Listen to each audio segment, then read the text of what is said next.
I texted my lawyer 3 words that night. Our plan worked. That was it. No explanation. No anger. Just 3 words that would change everything, that would cost my son his inheritance and give my house to a charity he never even heard of. But I'm getting ahead of myself. Let me take you back to Christmas dinner, about 6 hours before that text. I was standing in my kitchen with my hands in warm water, washing dishes from a meal I'd cooked from scratch.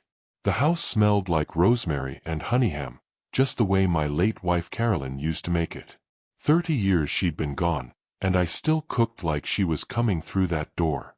Some habits don't break, they just get heavier. My son Marcus pulled into the driveway first. I heard his car before I saw it, one of those fancy German things that cost more than I made in a year. Behind him came my daughter Deandra, and she had some new boyfriend with her. Owen, I think his name was. Quiet guy. Didn't say much. Hi viewers, kindly tell us where you're watching from and what time it is. Warm welcome to the family. Enjoy the story. I remember standing at that front door, watching them come in with their expensive gifts and their polite smiles, and something in my gut told me this Christmas was going to be different. Not better. Different. Marcus walked past me without even looking at my face. He was looking at the house, the walls, the ceiling, the hardwood floors I'd paid to have refinished just 2 years before. His wife Felicia was right behind him, and she was doing the same thing. Scanning. Assessing. Like they were appraising property. We sat down to dinner around 6 o'clock. For about 15 minutes, it almost felt normal. We passed dishes, made small talk, and I let myself believe that maybe this year would be the year things got better between us. Maybe the love was still in there somewhere, buried under all the other stuff. The resentment, the distance, the way they looked at me like I was an inconvenience. Then Marcus raised his glass. To family, he said. I raised mine too, but my hand wasn't steady. Felicia leaned forward, and that's when everything shifted. She had this smile, you know, the kind that looked warm but felt cold. She asked me a simple question, just 4 words, what about this house? I set my fork down slowly. What about it? I asked. She didn't blink. When you're gone, who gets it? The temperature in that room dropped about 20 degrees. My daughter looked away. My son stopped chewing. Even quiet Owen seemed to sense something was about to break. I looked at my son's face, and I saw something I'd never seen before. I saw calculation. I saw hunger. And I saw something worse. I saw that he'd already discussed this with his wife. They had a plan. They'd probably rehearsed this moment in their car on the way over. You want my house, I said. It wasn't a question. Felicia smiled that cold smile again. We just think it's time you considered your future, Clarence. This place is too much for one person. You could move in with Deandra, or into that condo Marcus mentioned. We could start a family here. That's when I felt something snap inside my chest. Not anger. Something deeper. It was the moment I realized my children didn't love me. They loved what I'd built. And that's when everything went wrong. I didn't yell. I didn't scream. I just set my napkin on the table and said something I'd been thinking for months. Your mother would be ashamed of both of you. The moment those words left my mouth, I watched my son's face go red. I mean actually red, like he was about to explode from the inside out. He stood up from that table so fast his chair scraped backward and made this awful noise against the hardwood floor. You're so selfish, he spat at me. You think everything is about you. You don't care about your family. You don't care about what we need. I sat there, completely calm. I didn't raise my voice. I didn't defend myself. I just watched him, and you know what I was thinking? I was thinking about my father, back in Alabama, telling me that pride ruins peace. I was thinking about how I'd spent 40 years building a legacy, and my own blood was trying to steal it from me before I was even dead. Then Marcus did something I'll never forget. He picked up his plate, the one I'd served him on, with the food I'd cooked, and he threw it. It smashed against the wall behind me, and gravy splattered across the wallpaper. That same wallpaper Carolyn had picked out in 1987. The same wallpaper she'd touched and smiled at 1,000 times in this house. For a second, nobody moved. Nobody breathed. Felicia gasped, like she was shocked, but I saw her smirk. Just for a second. It disappeared fast, but I saw it. She'd been waiting for this moment. My daughter Deandra just stared at her plate and said nothing. I stood up slowly. My knees hurt, they always did, but I didn't let them see that. I looked at my son, really looked at him, and I realized I was looking at a stranger. A greedy, angry stranger who happened to have my blood. "All right, Marcus," I said quietly. "You want this house so bad? You can have it." Then I walked out the front door. No coat. No goodbye. Just me and the cold Alabama night. As I stood on that porch, feeling the wind against my face, I pulled out my phone and texted my lawyer. Our plan worked. 3 words. But those 3 words were the beginning of something my children never saw coming. You see, I'm not a young man anymore, but I'm not stupid either. I'd been watching Marcus and Felicia circle me like vultures for months. Every question about my business, every comment about my assets, every suggestion that I was too old to handle this much property. I'd heard them talking once, late at night, about getting the property transferred before taxes hit. So I'd already made my move. 3 months before that dinner, I'd walked into my lawyer's office, a man named Langston Miles, someone I'd trusted for over 30 years, and I told him everything. I told him about the questions, the pressure, the way my son's wife looked at my house like she owned it. And we made a plan. A plan that would change everything. My lawyer was a smart man. Sharp. He didn't judge me for what I was doing, and he didn't try to talk me out of it either. He just asked me one question: "Are you sure?"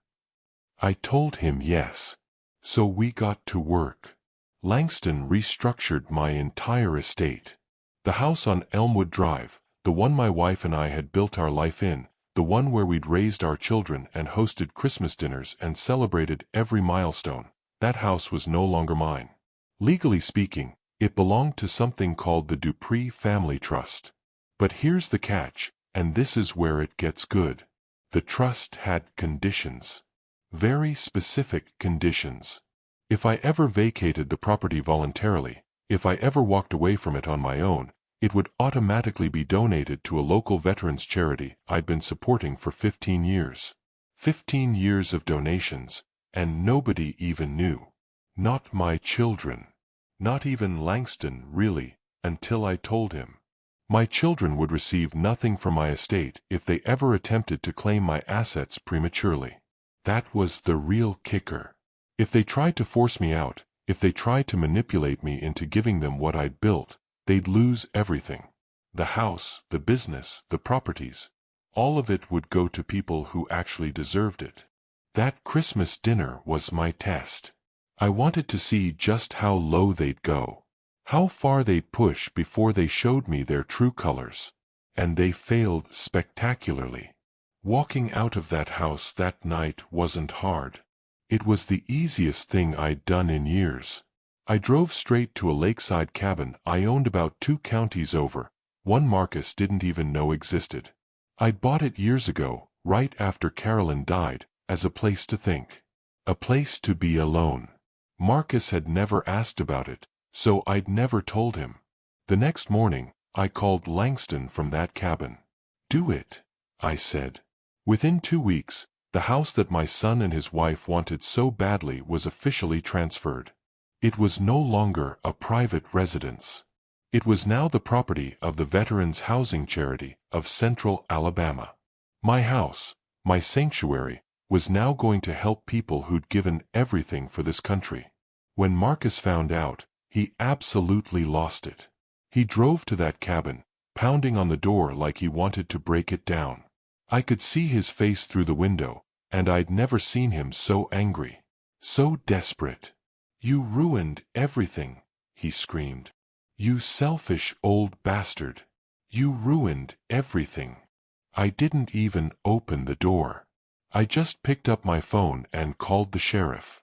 They arrived about 15 minutes later, lights flashing, the whole 9 yards. The sheriff was a decent man, probably in his 50s, with the kind of tired eyes that come from seeing too much of human nature at its worst. He listened while Marcus screamed about how I was his father and this was family business and how I couldn't just give away a family property. But that's the thing about the law, it doesn't care about family drama. It only cares about what's legal. And what I'd done was completely legal. The property had been transferred according to all applicable laws. The trust was legitimate. The conditions were clear. I'd even done my due diligence and made sure everything was airtight before I'd ever taken that first step. The sheriff told Marcus to leave. When he refused, they actually escorted him off my property. Watching my own son being walked away by law enforcement, that should have hurt me. Should have made me reconsider. Should have cracked something inside my chest. But it didn't. All I felt was tired. After they left, I sat in that cabin by the window, looking out at the lake, and I thought about my father. I thought about what he'd told me when I was 16 years old, standing in our small house in Birmingham, wondering if I'd ever be more than what my parents were. "Build something that lasts," he'd said. "But never let pride ruin your peace." I'd built something that lasted. I'd built a business, a reputation, a legacy. I'd built a home. But my children had tried to take it from me, and I'd spent years letting that poison me. Now I was choosing peace instead. The news reports started hitting about a week later. Local veteran housing charity receives $1.2 million property donation. The article even had a picture of the house, my house, on the front page of the local paper. They interviewed the charity director, who talked about how this donation would help house over 30 veterans and their families. 30 families who'd have a roof over their heads because my son and his wife got too greedy. Marcus called me after that article ran. I didn't answer. He texted. I didn't respond. He showed up at the cabin twice, but I had the gates changed and the property posted with no trespassing signs. He couldn't do anything about it. None of them could. Deandra sent me an email apologizing, saying she hadn't known this would happen, saying she was sorry for not standing up to Marcus. I read it and deleted it without responding. Apologies are cheap when they come after you've already chosen a side. The thing about betrayal is that it teaches you something about yourself. It teaches you that you're stronger than you thought, that you can survive your own children turning against you, that sometimes the only way to protect your peace is to burn every bridge they were using to hurt you. My lawyer called me one morning about 2 months after I'd moved into the cabin. "Clarence," he said, "there's something you need to know." My heart dropped. "What is it?" I asked. "Marcus and Felicia are trying to sue. They've hired a lawyer, and they're claiming the trust is invalid, that you were coerced, that—" I cut him off. "Can they win?" I asked. There was a long pause. "No," Langston said. "Not a chance in hell." But even knowing that, I knew the fight wasn't over. It took 6 months for the lawsuit to make its way through the system. 6 months of depositions, of going over every conversation I'd had with my lawyer, of proving that I was of sound mind when I made my decisions. 6 months of watching my children's true nature come out in court documents. The judge, an older woman named Patricia Hawthorne, listened to everything. She read the trust documents. She heard Marcus's claims that I'd been manipulated. She heard Felicia's argument that the house was supposed to be their future, their security. And then she made her ruling. "The trust is valid," Judge Hawthorne said from the bench. "The conditions are clear and enforceable. The defendant, Mr. Marcus Dupree, had ample opportunity to address his concerns with his father before making threats and committing acts of violence, specifically the incident where a plate was thrown. The plaintiff's claims of undue influence are without merit. It was over. Marcus didn't even look at me as the court was dismissed. He just walked out with his wife, and I never saw him again. I moved back into my cabin permanently. It wasn't Elmwood Drive, it didn't have 30 years of memories soaked into its walls, but it was quiet. It was mine. And most importantly, it was peaceful. The years that followed were strange. I'd built my whole life around being a provider, around building things, around leaving something behind for my children. Now I had to figure out who I was without that. Who Clarence Dupree was when he wasn't trying to be the family patriarch. I volunteered at the Veterans Center sometimes, working on building maintenance and repairs. The men and women there didn't know I donated the house. Most of them didn't know anything about me except that I could fix things and I didn't ask too many questions. One day, a young veteran named James, couldn't have been more than 30, with scars on his left side from an IED, asked me why I volunteered so much. I told him the truth, because family isn't just blood. Sometimes it's the people who actually appreciate what you're trying to give them. He nodded like he understood. Years later, I heard that Marcus's marriage had fallen apart.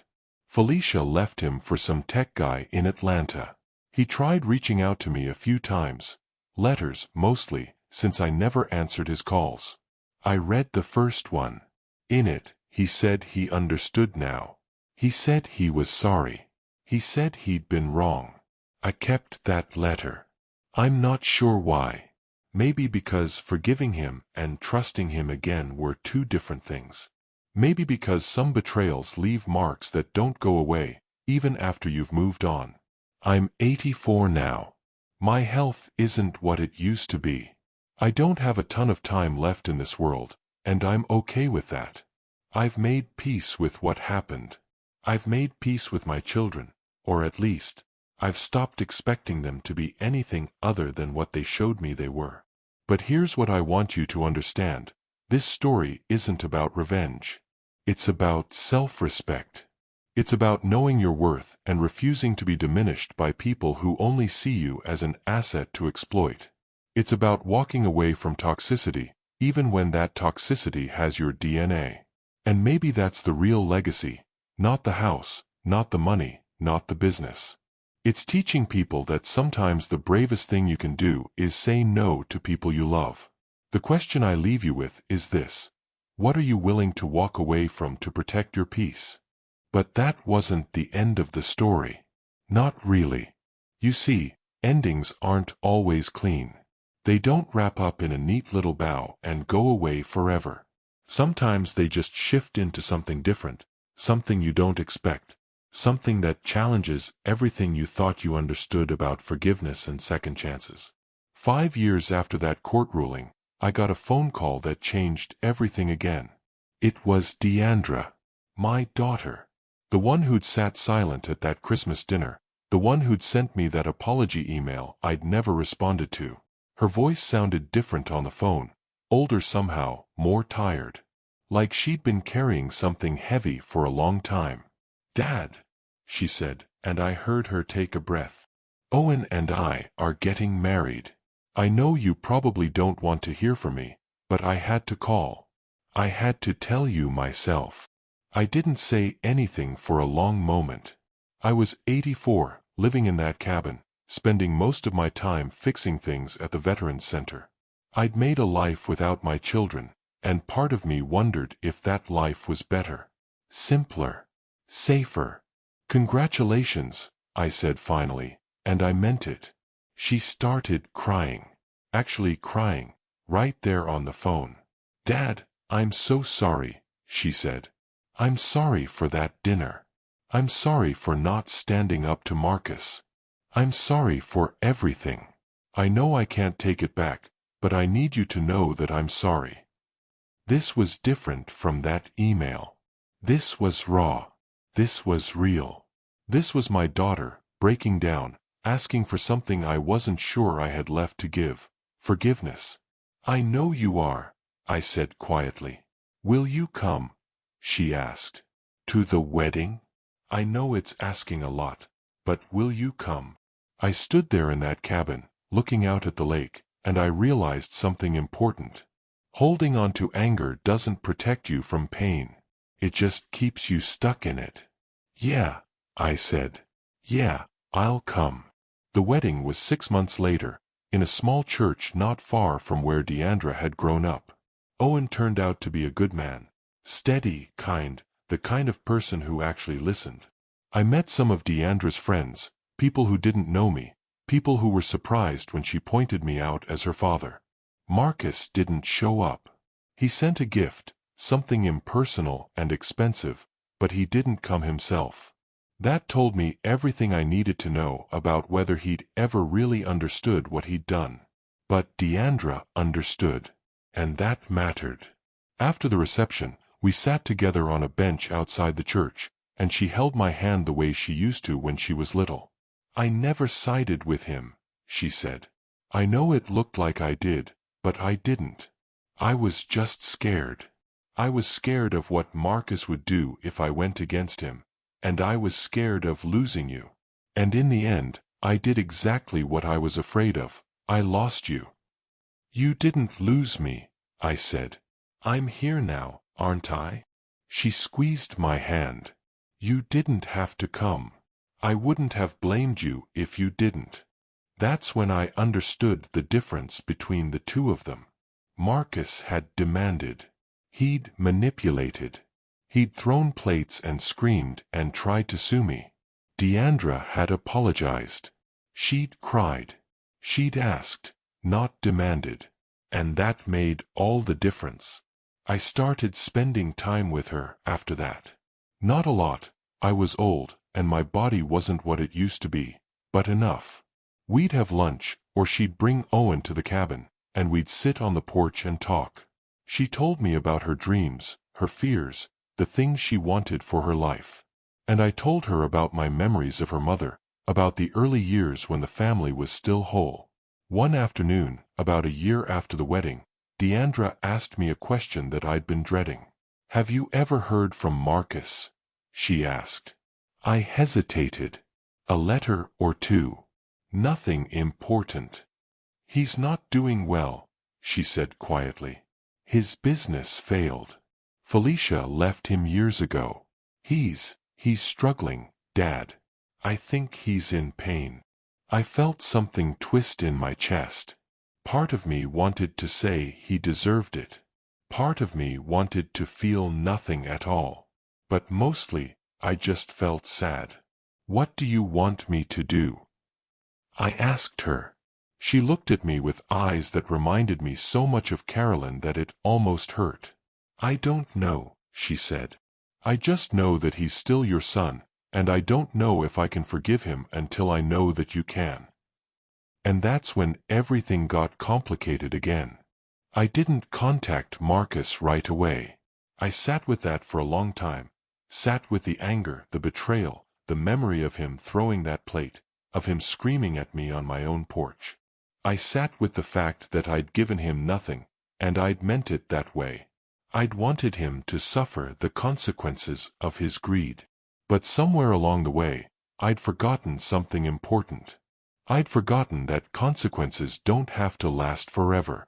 That punishing someone forever doesn't protect you from pain, it just means you're both stuck in it. So I called him. He answered on the second ring, like he'd been sitting by the phone, waiting. His voice sounded worn, hollowed out.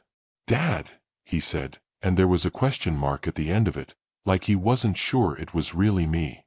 Hello, Marcus, I said. There was a long silence. I could hear him breathing. I don't have any right to ask, he started, but I cut him off. No, I said. You don't.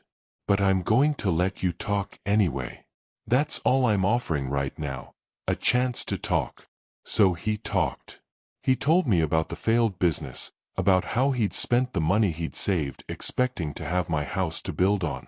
He told me about Felicia leaving, about the shame, about how he'd realized too late that he'd lost the one thing that actually mattered, his family. "I was a fool," he said. "I know that now. I knew it 5 minutes after you left that house. I've spent every day since knowing it." "Yeah," I said. "You were. I don't expect you to forgive me," he said. "I wouldn't forgive me either.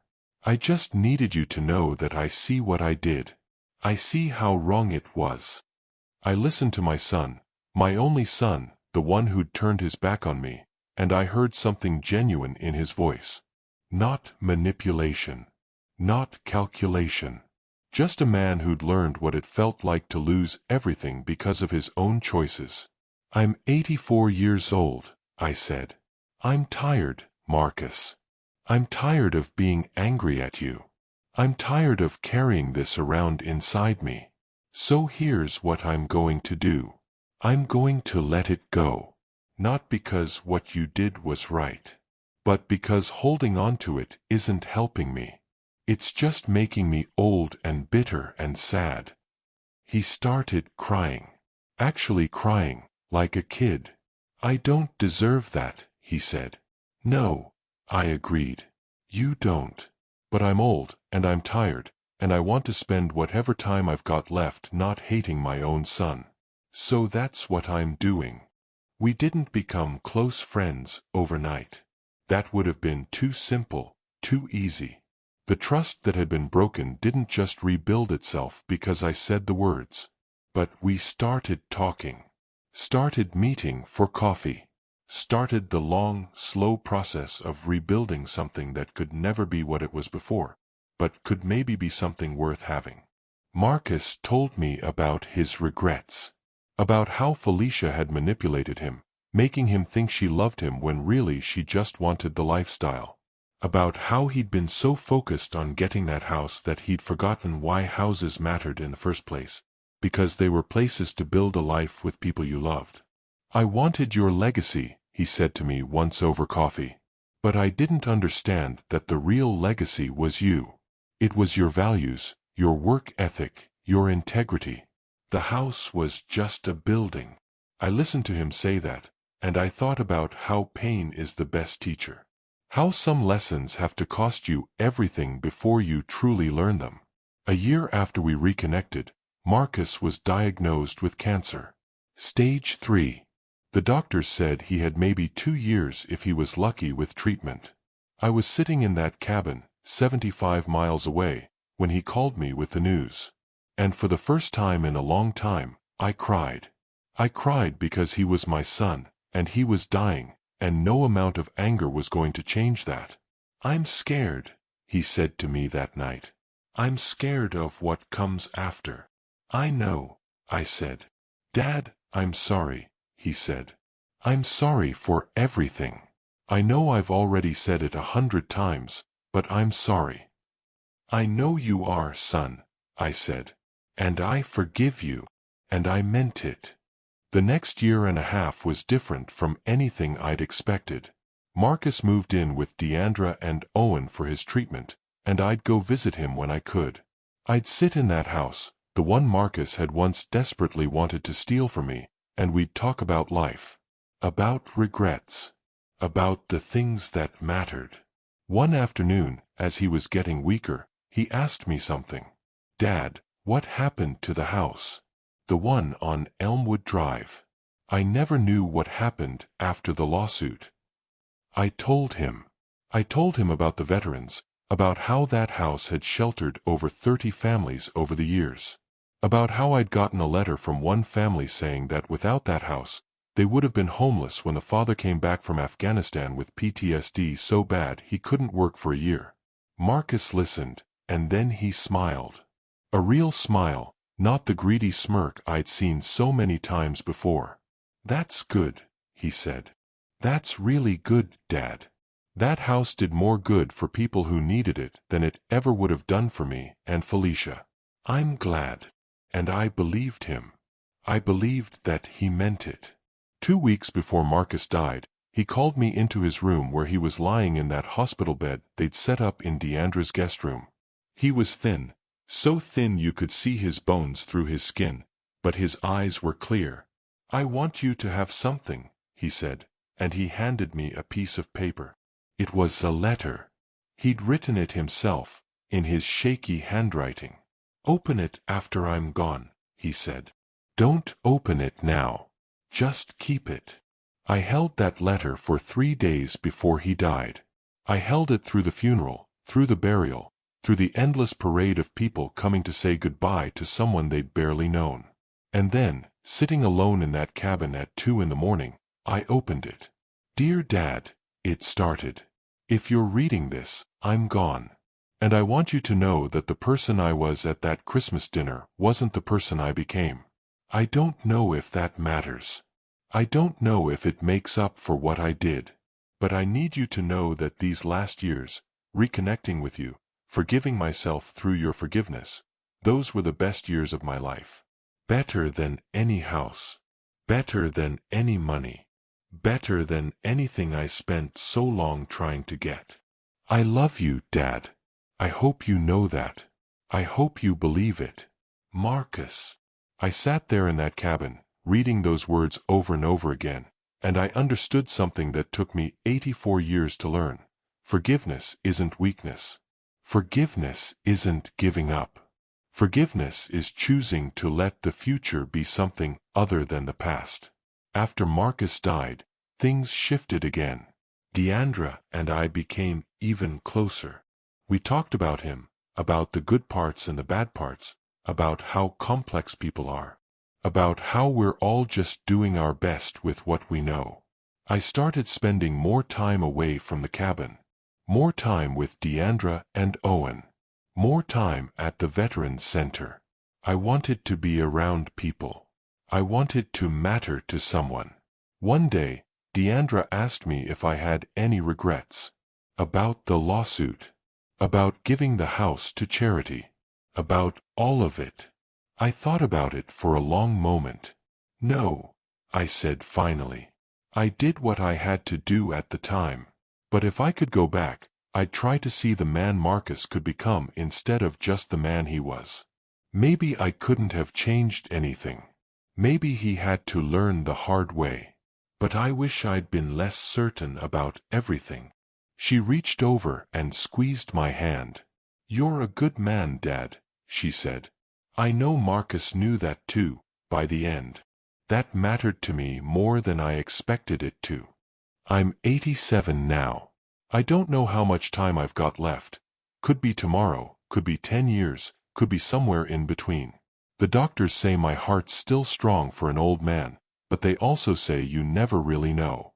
Nobody gets to know for sure. These days, I spend my time doing simple things. I fix things at the Veterans Center. I have lunch with Deandra.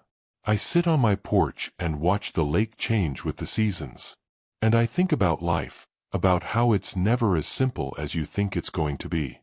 I think about my father, and the advice he gave me about building something that lasts and not letting pride ruin your peace. I think about how I did build something that lasted, but it took losing almost everything to understand what that really meant. It wasn't a house. It wasn't a business. It was people. It was relationships. It was the ability to stand face to face with someone who'd wronged you and choose to see them as human instead of just an enemy. About a month ago, I did something I never thought I'd do. I went back to that house on Elmwood Drive, the one that started all of this, the one I'd given to the charity. I just drove by it first, not even getting out of the car. It looked different. There were wheelchair ramps leading up the front steps. New paint. The lawn was being maintained by a professional service. It wasn't mine anymore, but it was being loved. It was being used. It was doing good. So I got out of the car and walked up to the front door and knocked. A woman answered, a woman about my age, with gray hair and tired eyes that had seen hard things. Behind her, I could see a living room full of people. Young people, mostly. Veterans and their families, I'd guess. "Can I help you?" she asked, friendly but cautious. I'm just visiting, I said. I used to own this house. A long time ago. Her face changed. Recognition hit her. You're Clarence, she said. You're the one who donated the house? I nodded. She pulled me inside, and before I could protest, she was introducing me to everyone. There was a young woman with a baby, whose husband had come back from deployment with no place to go. There was an older veteran who'd been homeless for 3 years before the charity brought him here.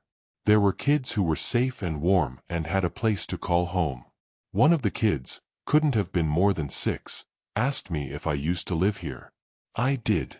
I told her. A long time ago. Is it nice to be back? She asked. I thought about how to answer that question. I thought about all the pain that house had held, all the betrayal that had happened within those walls, all the years I'd thought losing it was the worst thing that could happen to me. Yeah, I said finally. It's nice to be back. Because it was. It was nice to see that house being used for something good.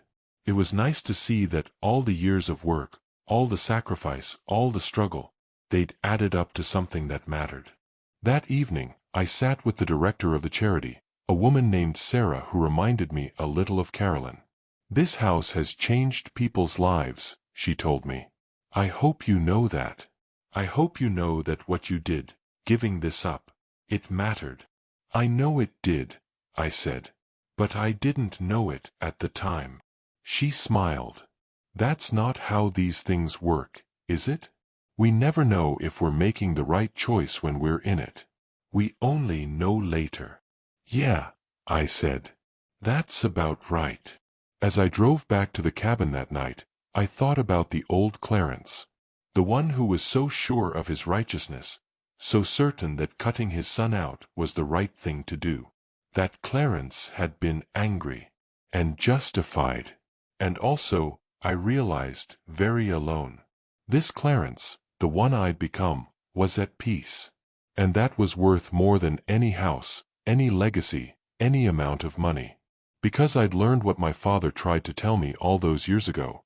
Building something that lasts isn't about what you leave behind. It's about who you become in the process. And I'd become someone I could actually live with. The last thing I want to tell you is something I didn't understand when I was young. When I was 30, when I was 50, when I was even 75, I didn't understand it. But now, sitting here at 87, watching the end come into view, I understand it completely. Revenge never fills the void that betrayal creates. It just digs it deeper. I thought giving my house to charity would make me feel better about what my son did. I thought punishing him would somehow undo the hurt. But all it did was keep me trapped in that hurt, unable to move forward, unable to heal, unable to see that Marcus was just a scared, greedy man who didn't understand the value of what he had. If I could go back and talk to myself on that Christmas night, I'd tell myself something different. I'd tell myself that the best revenge isn't a court case or a legal maneuver. The best revenge is moving forward. The best revenge is becoming someone so at peace with themselves that they don't need revenge anymore. Marcus learned that, eventually. He had to face the worst parts of himself, and he had to sit with the consequences, and he had to find a way to make peace with what he'd done. In the end, that's what saved him, not my forgiveness, but his own ability to forgive himself. But here's what I really want you to understand, and this is important. I'm not telling you this story so you'll judge my children. I'm not telling you this story so you'll think I'm some kind of hero for outsmarting them with a lawyer and a trust fund. That's not what this is about. I'm telling you this story because life is messy and complicated and rarely works out the way you think it's going to. I'm telling you because every person, even the people who betray you, even the people who hurt you, is fighting battles you don't know about. Even Marcus, in all his greed and manipulation, was fighting something. Maybe it was insecurity. Maybe it was the fear of never being enough. Maybe it was just being young and stupid and not understanding his own worth. The real lesson here isn't about real estate or inheritance or clever legal strategies. It's about something much simpler. Choose peace over being right. Choose connection over punishment. Choose to see people as they could become instead of just being angry at who they are. I spent 5 years angry at my son. 5 years of looking at that cabin on the lake and thinking about how I'd won, how I'd outsmarted him, how I'd taught him a lesson. And you know what? Those 5 years didn't feel like winning. They felt like punishment. They felt like prison. But the next 3 years, the years when I finally let go of the anger and saw my son as a human being instead of an enemy, those years were the richest of my life. They were hard. They were complicated. They required me to be vulnerable and to admit that I'd been wrong too. But they were real. And that's what I want you to take from this. When you're in a conflict with someone you love, when you're angry and betrayed and thinking about revenge, just stop for a second. Think about whether being right is worth losing the person. Think about whether the victory you'll feel is worth the years of bitterness. Because I can tell you from experience, it's not. I'm 87 years old. I don't have that many years left. And I'm grateful, more grateful than I can express, that I spent my last years with my son instead of in conflict with him. I'm grateful that Deandra and I rebuilt what we had. I'm grateful that the house I fought so hard to keep ended up doing more good than it ever could have done for me. Life has a way of working out, if you let it. If you're willing to forgive, if you're willing to admit you were wrong, if you're willing to see people as more than just their worst moments. That's the real legacy. Not the house. Not the money. Not the victory in court. It's knowing that you did your best with what you had, and when you found out you could do better, you did. To everyone watching this story, I want to ask you something. Is there someone in your life that you're angry at? Someone you've written off? Someone you've decided is just a bad person and not worth your time? What if you were wrong? What if they're just scared? What if they're just trying to survive, the same way you are? I'm not saying you should let people walk all over you. I'm not saying you should be naive or stupid. I'm saying that sometimes the bravest thing you can do is let go of your need to be right and choose connection instead. Marcus was wrong at that Christmas dinner. He was greedy and manipulative and cruel. All of that is true. But he was also my son. And in the end, that mattered more than being right. I hope you'll remember that. I hope when you're in the middle of your own conflict, when you're planning your own revenge, when you're so angry you can barely see straight, I hope you'll remember Clarence Dupree, an old man who learned that forgiveness is stronger than punishment. Thank you for letting me share this with you. Thank you for caring enough to listen to an old man's story. And if this resonated with you, if it made you think about your own relationships, your own conflicts, your own need for justice or revenge, then I ask you to do something. Subscribe to this channel and turn on your notifications so you don't miss the next story. Share your thoughts in the comments. Tell us about a time when you chose forgiveness instead of revenge. Tell us about a relationship you healed. Tell us about a moment when letting go was harder than holding on, but you did it anyway. And most importantly, reach out to someone today. Someone you've been angry at. Someone you've written off. Someone you've decided was just bad. Give them a chance. Give yourself a chance. Give your relationship a chance to be something more than the worst thing that ever happened between you. Because life is short, and we're all just doing our best. And at the end of the day, the only thing that really matters is knowing that you loved people and they loved you back. That's what this story is really about. That's what everything is really about. I'm Clarence Dupree, and that's my story. I hope it changes something for you the way it changed something for me.